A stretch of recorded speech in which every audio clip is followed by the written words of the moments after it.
not take his own life at this moment. So here he goes. Yeah, so the question was related to whether or not there's cooperation. The individual, we can't provide a lot because it's now under the prosecutorial process in terms of what cooperation was.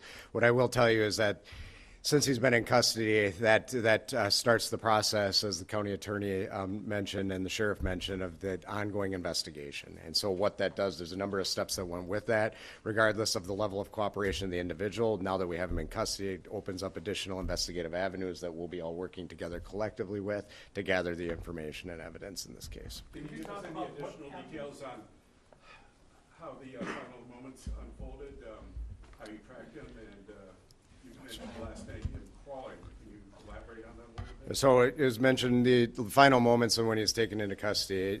As we mentioned yesterday, we had a extremely large law enforcement presence with dozens of investigative agencies and law enforcement and SWAT teams in the area because we believed he was in that area. We received information to begin with, the vehicle that was recovered that first led us to the Sibley County area, and that's what's concentrated our search in that area. We then received additional information that provided confirmation closer to the time of the actual arrest that he was in fact in that area, which is which time the command post started moving all of the law enforcement assets into that area, and they were able to close in. And when we say he was crawling towards us, these were in response to the commands by the SWAT teams that were on scene as they were working in coordination with each other, along with our State Patrol air assets as they looked and were able to get over him and then came into custody. He was cooperative and cooperated with law enforcement and gave up peacefully at that time. Will his wife be charged? And is there any indication she was helping him?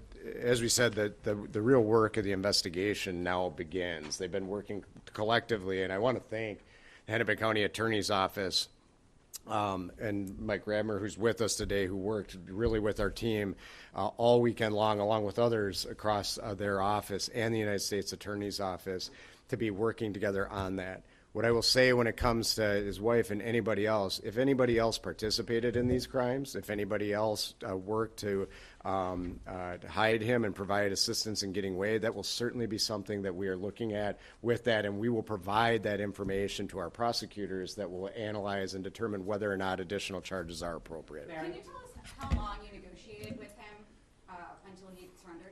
Yeah, so it was, I don't have the specifics. The question is, how long did we negotiate with him? It was a relatively short period of time because they were moving in and he was cooperative. So it wasn't a prolonged negotiation with him. It was more that they converged on him. And because of the extremely good coordination and what they're doing, I believe he's certainly in a position where he just had to give up because he knew he was surrounded by who was there. And Mary, I have a question. I know we're going to hear shortly from federal prosecutors. Yeah, so if I could just say, I think, as Drew said, we've shifted into prosecution right now.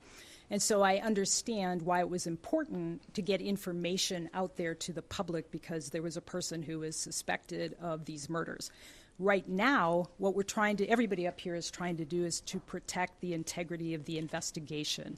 And so I know there's a tension. I know people want information, and right now we're really trying to focus on the investigation so that we don't have all kinds of information out there, so that as law enforcement gathers that information, if we need to present it in court, there's integrity there. So I know you all have questions, but that's the reason we're really focusing on not sharing some information. Yes, Paul? And I have a legal question. Of course. Here shortly from Yes. federal prosecutors. I heard Yes. some attorneys pontificating on the morning news, and if the feds take this, it could be a death penalty case. I don't know the specifics there. But what are we going to hear today from across the street? And do you want this case in your jurisdiction in Hennepin County? So I know that the feds are going to make an announcement, and so they can speak for themselves. What I can assure our community is that we have filed charges. As you know, we intend to seek first-degree murder charges here. The penalty for that would be life without parole. So we intend to go forward on this case because we are accountable to protect our community and hold people who commit crimes in this county accountable. The prosecution being coordinated between the two offices? Well, so as Drew said, there was plenty of coordination on finding him, and all law enforcement, the sheriff, Brooklyn Park, BCA, FBI, coordinated together to locate him.